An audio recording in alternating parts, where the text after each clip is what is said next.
네, 오늘 함께 읽은 말씀을 가지고 여호와께 묻자와 이르되라는 제목으로 함께 말씀을 나누도록 하겠습니다. 저의 계획은 아니지만 어떻게 하다 보니 목산수를 받고 주일 예배, 금요기도회, 수요기도회까지 이렇게 성도님들이 자주 뵙게 되었습니다. 그래서 저는 참 좋습니다. 저만 좋은 것 같습니다. 네. 이렇게 삶을 살아가다 보면 이제 우리의 계획과 뜻과는 다른 일들을 좀 만나게 됩니다. 나는 잘한 것 같은데, 나는 최선을 다한 것 같은데 그렇지 못한 결과를 우리는 삶에서 때로는 자주 이렇게 좀 맞이하게 되는 것 같습니다. 근데 오늘 다윗에게도 그러한 일이 벌어진 것 같습니다. 오늘 말씀의 시작을 보니까 오늘 말씀의 시작이 그리 좋지 못합니다. 참사의 내용들을 좀 설명하면서 시작을 합니다. 1절에 보니까 1절에 이렇게 말합니다. 다윗과 그의 사람들이 사흘 만에 시글락에 이른 때에라고 말합니다. 다윗과 그의 사람들이라고 하는 건 다윗과 그의 부하들이 사흘, 그러니까 3일 만에 시글락에 다시 왔다라는 얘기입니다. 근데 왔는데 이미 아말렉 사람들이 네겝과 시글락을 침노, 공격하였고 그들이 시글락을 쳐서 불살랐다라고 얘기합니다. 그러니까 무슨 얘기냐면 다윗과 그의 부하들이 자리를 비운 사이에 아말렉이 쳐들어왔고 그 시글락을 쳐서 불살랐다라는 이야기입니다. 근데 이어서 2절을 보니까요. 2절에 거기에 있는 젊거나 늙은 여인들은 한 사람도 죽이지 아니하고 다 사로잡아 끌고 자기 길을 갔더라라고 말씀합니다. 그러니까 무슨 얘기냐면 다윗과 그의 부하들이 자리를 좀 비웠습니다. 근데 그 비운 사이에 아말렉이 쳐들어와서 공격을 했고 그 성을 불살랐고 그뿐만 아니라 그 성에 있던 사람들을 포로로 다 끌고 갔다라는 이야기입니다. 이게 오늘 우리가 함께 읽은 본문의 시작입니다. 그러니까 좋지 못한 시작이고 그렇게 기분 좋은 상황은 아닙니다. 그렇다면 대체 왜 다윗에게 이런 일이 벌어진 걸까? 하나님께서 왜 다윗에게 이러한 일을 허락하신 걸까? 요 질문을 우리가 좀 할 수 있어야 되는데 이 질문에 대해서 우리가 알려면 그간 다윗이 좀 걸어왔던 길들을 살펴볼 수 있어야 합니다. 근데 그 중에서도 이제 오늘 이 본문에 나오는 시글락이라고 하는 이곳은요, 다윗이 블레셋으로 망명할 때 받은 땅입니다. 다윗이 이제 사울에게 막 쫓기면서 다닐 때 한 가지 생각을 좀 하게 됩니다. 27장 1절을 보니까 이렇게 우리에게 말씀합니다. 다윗이 그 마음에 생각하기를 내가 후일에는 사울의 손에 붙잡히리니 블레셋 사람들의 땅으로 피하여 들어가는 것이 좋으리로다. 사울이 이스라엘 온 영토 내에서 다시 나를 찾다가 단념하리니 내가 그의 손에서 벗어나리라 하고라고 말씀합니다.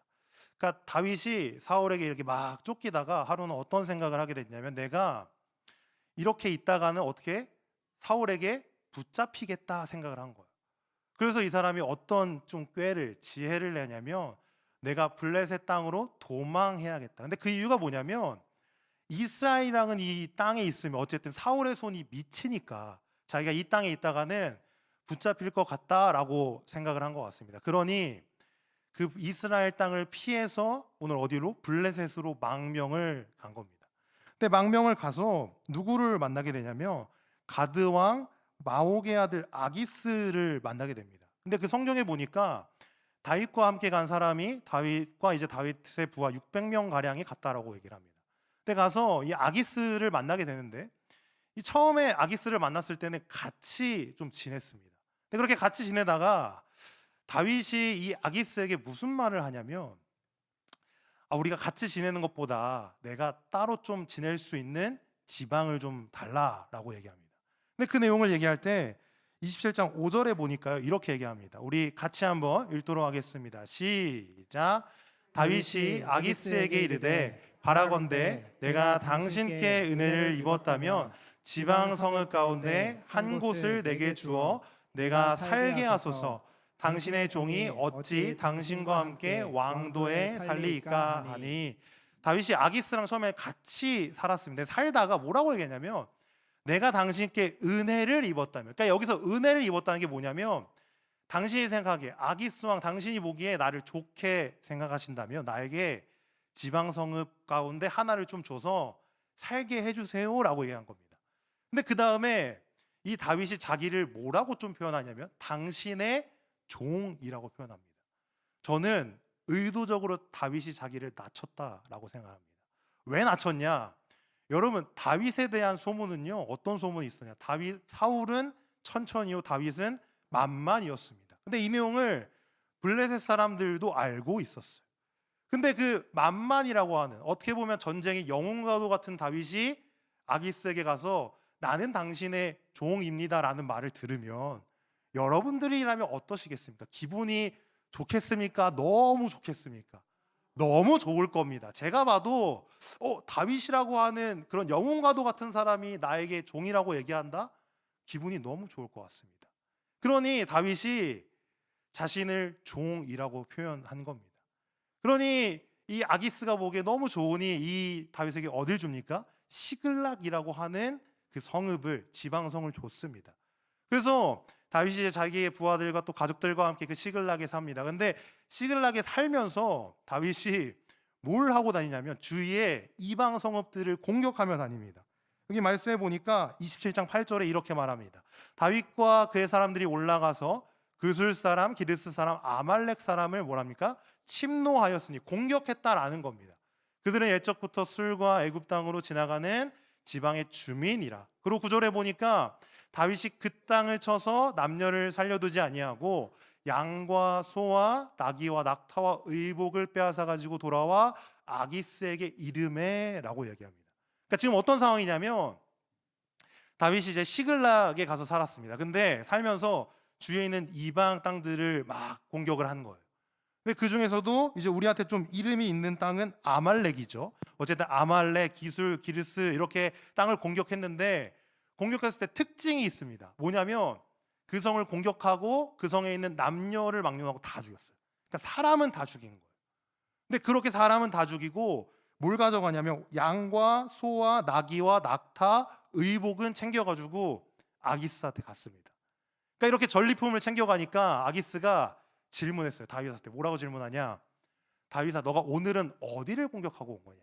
그러니까 어디를 공격했길래 이 전리품을 갖고 온 거냐라고 물었어요. 근데 다윗이 거기에 대해서 뭐라고 얘기하냐면 아마 다윗은 제가 봤을 때 지혜롭게 대답했다라고 생각했을 것 같습니다. 근데 어찌됐든 거짓말을 합니다. 10절에 보니까 이렇게 말씀합니다. 우리 같이 한번 읽겠습니다. 시작.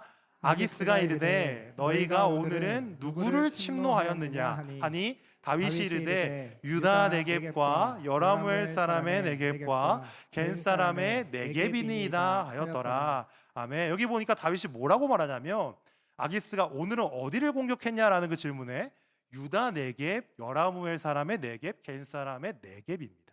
근데 여기 반복되는 게 지금 뭡니까? 네겝입니다. 그러니까 이 네겝이라는 이 단어의 뜻이 뭐냐면 남쪽, 또 남쪽에 있는 그 이제 건조한 땅들을 얘기를 합니다. 한마디로 유다의 남쪽 지역을 공격했다라는 거예요. 근데 우리가 방금 본 것처럼 다윗이 유다 쪽을 공격을 했습니까? 다른 쪽을 공격을 했습니까? 다른 쪽을 공격을 했습니다. 근데 아기스한테 가서는 뭐라고 말할까? 나는 유다 땅 공격했다고 얘기한 거예요. 근데 이 말을 아기스는 하나도 의심하지 않았어요. 그대로 철석같이 믿었습니다. 그래서 아기스는 뭐라고 생각을 하냐면요, 12절에 보니까 아기스가 다윗을 믿고 말하기를 다윗이 자기 백성 이스라엘에게 심히 미움을 받게 되었으니 그는 영원히 내 부하가 되리라고 생각하니라 라고 말씀합니다. 그러니까 무슨 얘기냐면 다윗이 자기가 공격한 거를 사실대로 얘기하지 않았습니다. 왜냐? 사실대로 얘기하면 자기한테 뭐가 오니까? 해가 오니까. 그러니 아기스한테 가서 제가 유다를 공격하고 왔습니다. 한마디로 이스라엘을 공격하고 왔습니다라고 얘기하는 거예요. 그래 아기스는 딱 그걸 들으면서 일단 좋았겠죠. 아, 다윗이 진짜 내 종이 됐구나. 내 부하가 됐구나. 자신의 세상이라고 생각했을지 모르겠습니다. 그러면서 이렇게 생각한 거예요. 다윗이 그 유다 땅을 공격했으니 이스라엘 사람들이 다윗을 뭐한다? 미워할 거야. 싫어할 거야. 그러면 다윗은 영원히 내 종이 될 수 있겠다라고 굉장히 꿈에 본 생각을 한 겁니다. 이 생각을 가지고 이 생각이 어디까지 이어가냐면 이제 블레셋과 이스라엘이 전쟁을 하게 돼서 블레셋 사람들이 모이게 됐습니다. 근데 그때 아기스가 다윗에게 이렇게 얘기합니다. 우리가 이스라엘과 전쟁할 건데 너와 너의 부하들도 함께 나와서 싸워야 된다라는 얘기를 해요. 근데 다윗이 또 거기에 되게 당당하게 이야기합니다. 당연합니다. 저희도 가서 같이 싸울 겁니다라고 얘기를 해요.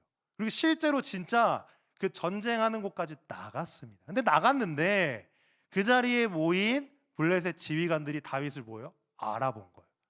근데 제가 아까 뭐랬습니까? 블레셋 사람들도 알고 있는 내용이 있었어요. 사울은 천천, 다윗은 만마. 이 내용을 이 사람들도 알고 있었습니다. 그 소문의 그 노래의 주인공인 다윗 아니냐? 근데 저 사람이 왜 우리 쪽에 와서 같이 있냐? 혹시 저 사람이 막 우리랑 이스라엘이랑 전쟁하다가 마음을 바꿔서 우리를 공격하면 어떡하냐? 라고 아기스한테 블레셋 지휘관들이 항의를 합니다.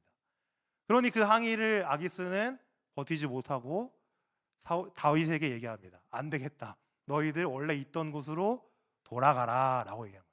그럼 돌아가야 될 곳이 어디입니까? 시글락이 다행입니다. 그래서 정답이 나왔어요. 예, 집중하고 있다는 감사합니다. 예, 시글락으로 가야 됩니다. 그게 오늘 우리가 읽은 본문의 시작입니다. 사흘 만에 시글락에 다윗과 그의 부하들이 도착해야 되는 그때였습니다. 근데 오늘 여기서 우리가 한 가지 꼭 기억해야 되는 것이 있습니다.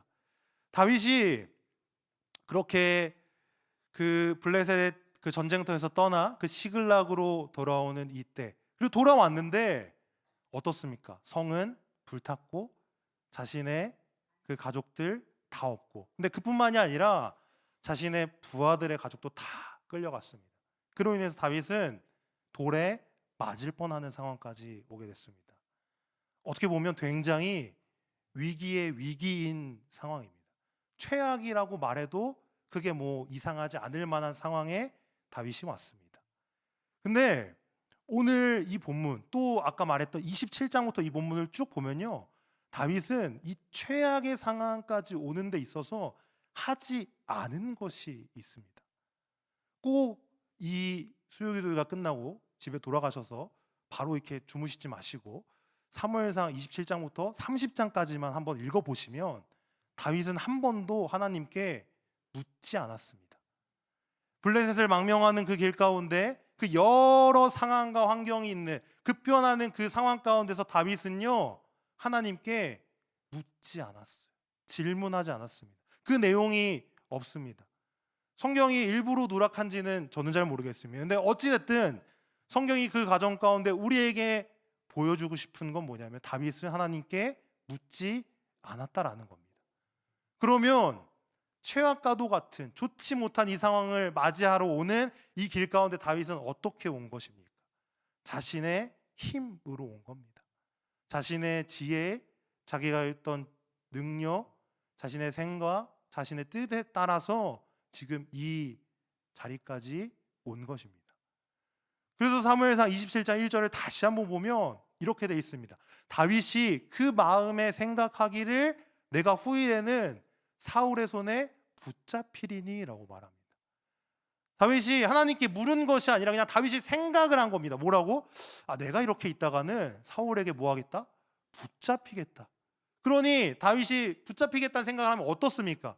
그 마음에 두려움이 있었을 수도 있고 그 마음에 어떠한 근심, 초조함, 걱정, 염려와 같은 것들이 있을 수 있습니다. 근데 그 가운데 하나님께 묻고 움직인 다윗이 아니라 묻지 않았고 자신이 생각하기에 이렇게 하면 괜찮겠지, 이렇게 하면 좀 더 좋은 상황으로 가지 않을까라고 판단을 내리며 여기까지 온 것입니다. 성도 여러분, 우리는요, 우리 눈에 보이는 상황이 안 좋을 때 위기라고 생각을 합니다. 근데 지금 다윗의 눈에 보이는 상황도 당연히 위기입니다. 근데 그것보다 다윗에게 더 큰 위기는 뭐였냐면 하나님을 놓쳤다는 것입니다. 우리는 보통 우리의 실패를 세상의 성공과 연결을 시킵니다. 세상에서 우리가 많은 것을 가지면 뭐라고 말합니까? 잘 되었다라고 보통 얘기합니다. 성공하였다. 근데 그리스도인의 성공과 실패는요, 그리스도인의 진정한 위기는요, 세상에서의 실패가 아니라 하나님과의 관계 가운데서 우리가 그것이 무너졌을 때 진정한 실패, 진짜 위기라는 것을 꼭 기억할 수 있기를 바랍니다. 오늘 다윗은 보이는 상황도 그러했지만 다윗의 진정한 위기는 하나님을 놓쳤다는 데 있습니다. 하나님께 묻지 않았습니다. 그리스도인은 자신의 뜻과 자신의 힘과 자신의 능력으로 사는 자들이 아닙니다. 하나님의 능력으로 사는 자들인 줄 믿습니다.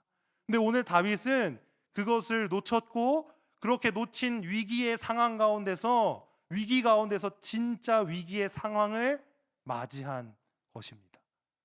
어떤 상황? 자신의 가족들이 끌려가고 성이 불에 타고 그로 인해 성난 자신의 부하들에게 돌에 맞을 수도 있는 그 위기의 상황을 맞이한 것입니다. 실패와도 같은 상황이죠. 근데 놀라운 건요, 하나님은 그 실패를 그냥 실패로만 두지 않는다는 사실입니다.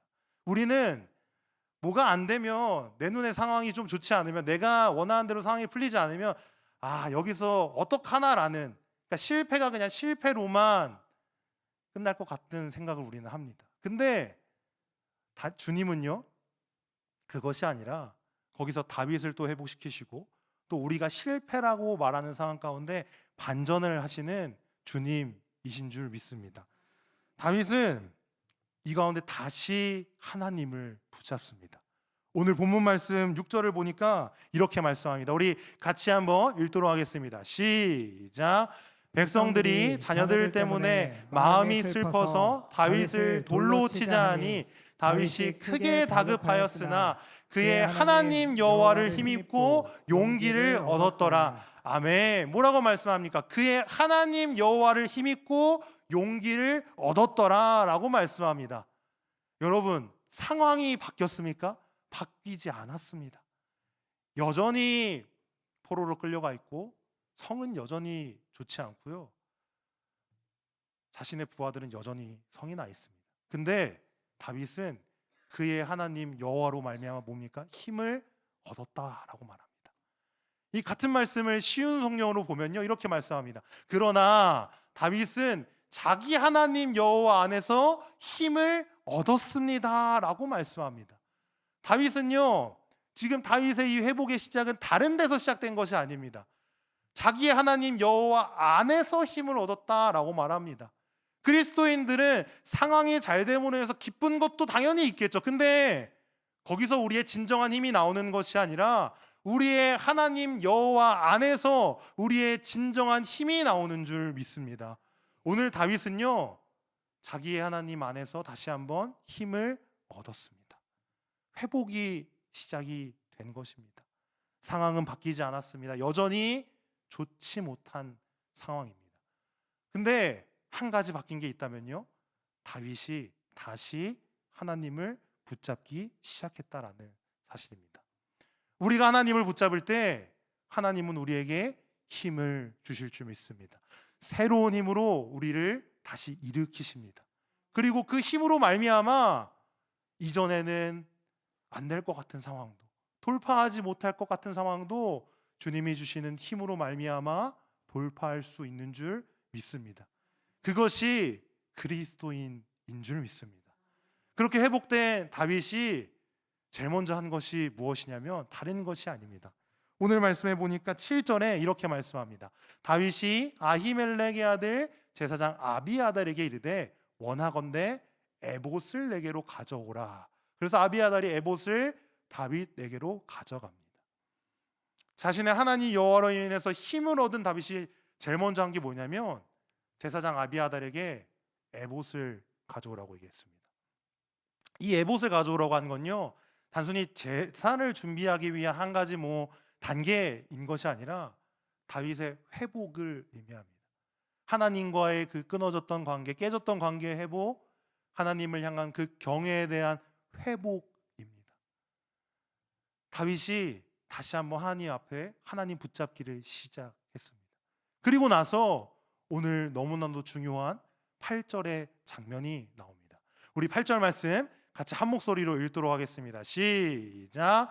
다윗이 여호와께 묻자와 이르되 내가 이 군대를 추격하면 따라잡겠나이까 하니 여호와께서 그에게 대답하시되 그를 쫓아가라. 내가 반드시 따라잡고 도로 찾으리라.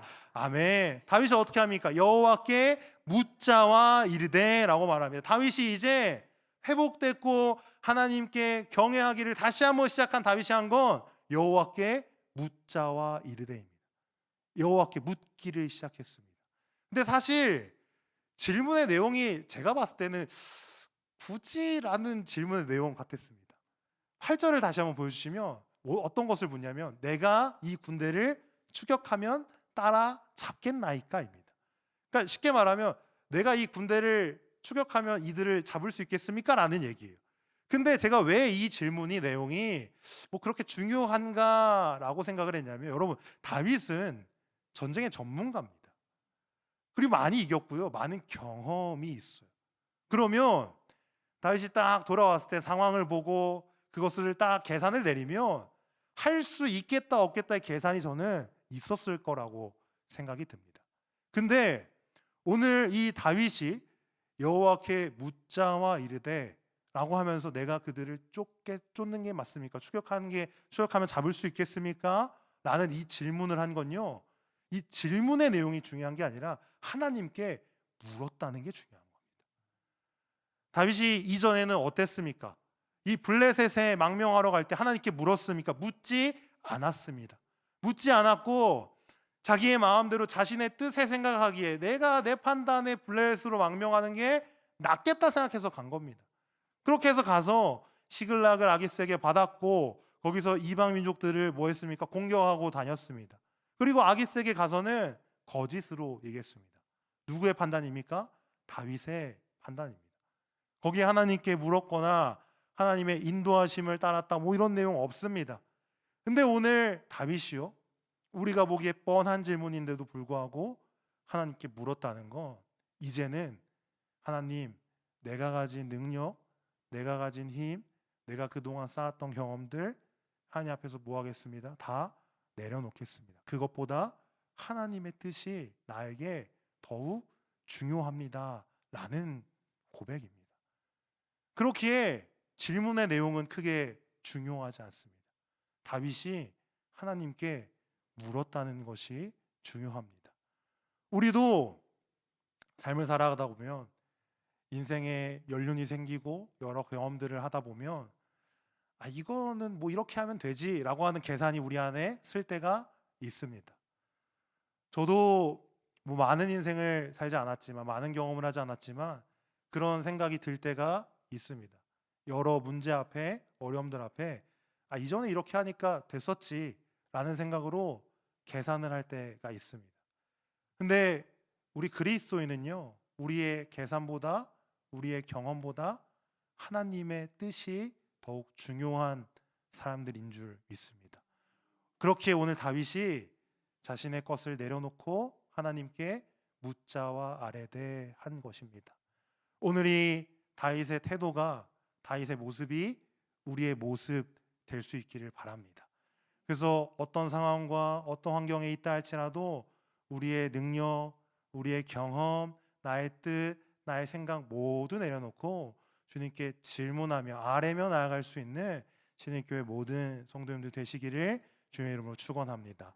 오늘 이런 말씀의 내용들을 가지고 제가 좀 두 가지로 적용을 해보려고 합니다. 첫 번째는요, 우리 같이 한번 읽도록 하겠습니다. 시작. 습관적 기도를 벗어나자입니다. 첫 번째 적용은 습관적 기도를 벗어나자입니다. 지금 함께 말씀을 좀 나누고 수요기도에 나오시고 또 온라인으로 함께하는 우리 성도님들, 그래도 제가 믿고 싶은 건 매일 기도하시는 분들이라고 저는 믿고 싶습니다. 근데 우리가 매일 이렇게 기도를 하다 보면 그 기도가 어떻게 됩니까? 우리의 신앙의 습관이 됩니다. 근데 저는 신앙의 루틴, 우리 담임 목사님의 말씀처럼 신앙의 루틴, 신앙의 습관이 너무나도 중요하다고 생각합니다. 성경을 읽고 큐티하고 기도하고 우리가 예배드리는 그 삶이 꾸준하게 이어지는 것이 너무나도 중요합니다. 우리에게 필요합니다. 근데 그 중에서도 우리가 이렇게 기도를 매일 하다 보면 우리의 기도의 내용이 보통 어떻습니까? 저를 봐도 하나님께 기도할 때 보통 그런 기도를 많이 합니다. 하나님, 이것도 좀 해주시고, 이런 어려움도 좀 해결해 주시고, 이런 문제도 좀 해결해 주시고, 하나님 이것도 좀 주시고, 이것도 좀 해주시면 안 되겠습니까, 하나님? 제가 하니까 안 되고요, 하나님. 이것도 좀 해주시면 좋을 것 같습니다. 보통 어떤 기도를 많이 합니까?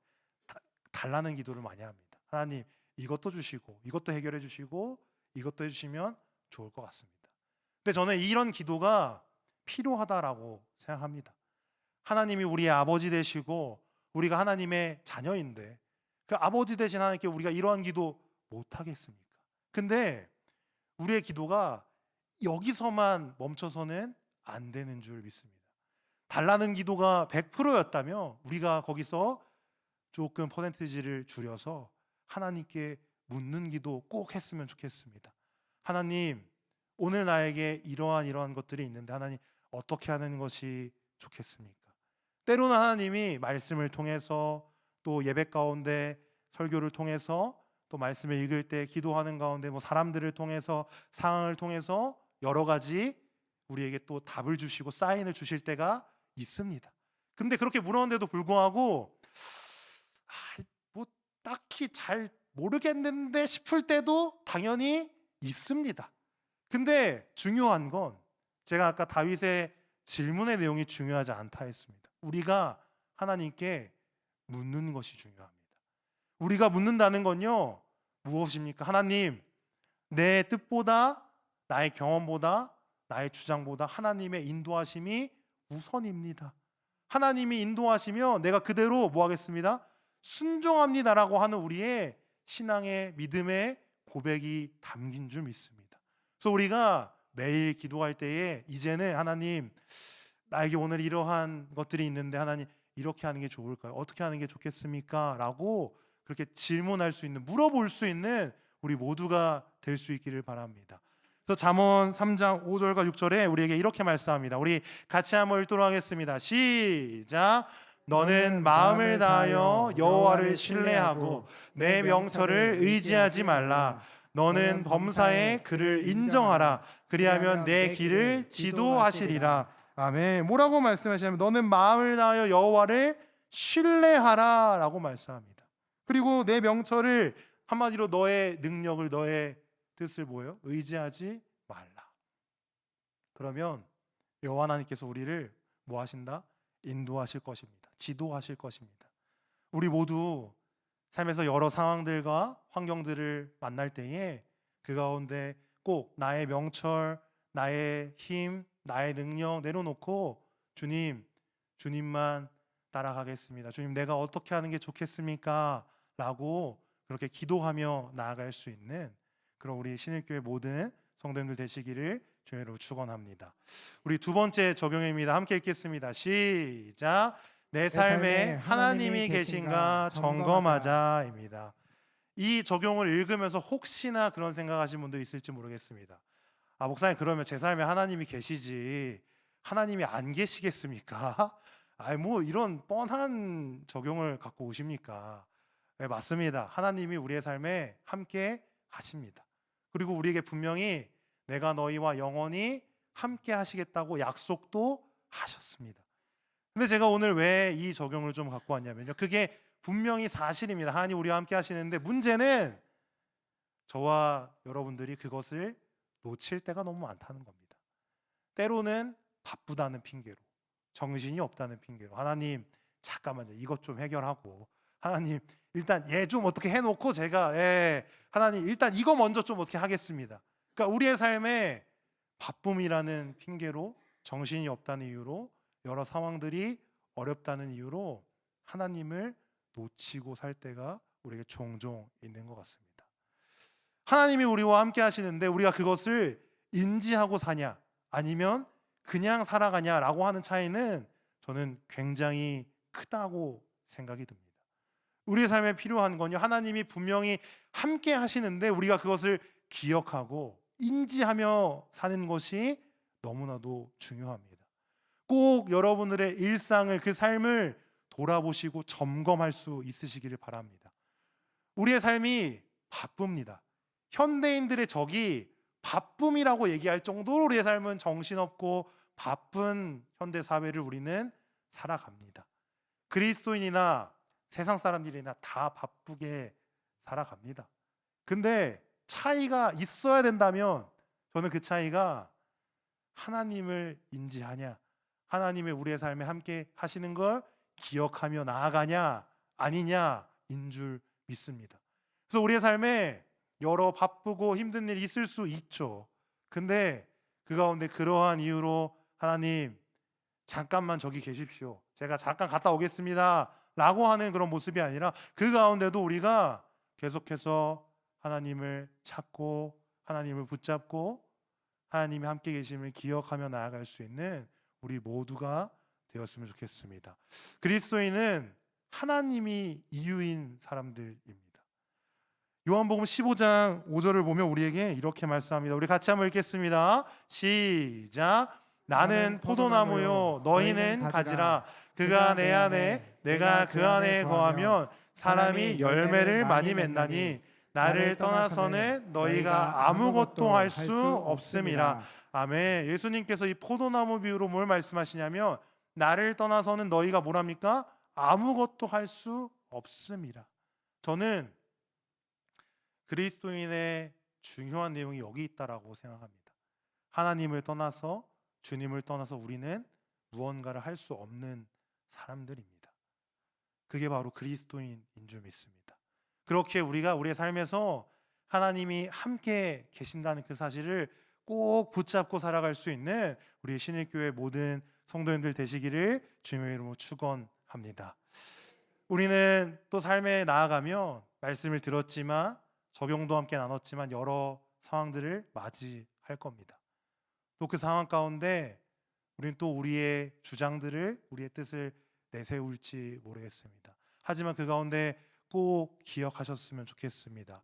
바쁘다는 이유로 여러 가지 핑계를 대며 하나님께 묻기를 놓치고 하나님을 함께 하신다는 사실을 놓치며 살아가는 자들이 아니라 여러 가지 바쁨들이 있고 힘듦들이 있고 내가 예상치 못한 상황들을 맞이한다 할지라도 그 가운데 꾸준하게 끊임없이 하나님께 물으며 하나님의 뜻에 순종하며 나아갈 수 있는 우리 신일교회 모든 성도님들 되시기를 주님의 이름으로 축원합니다.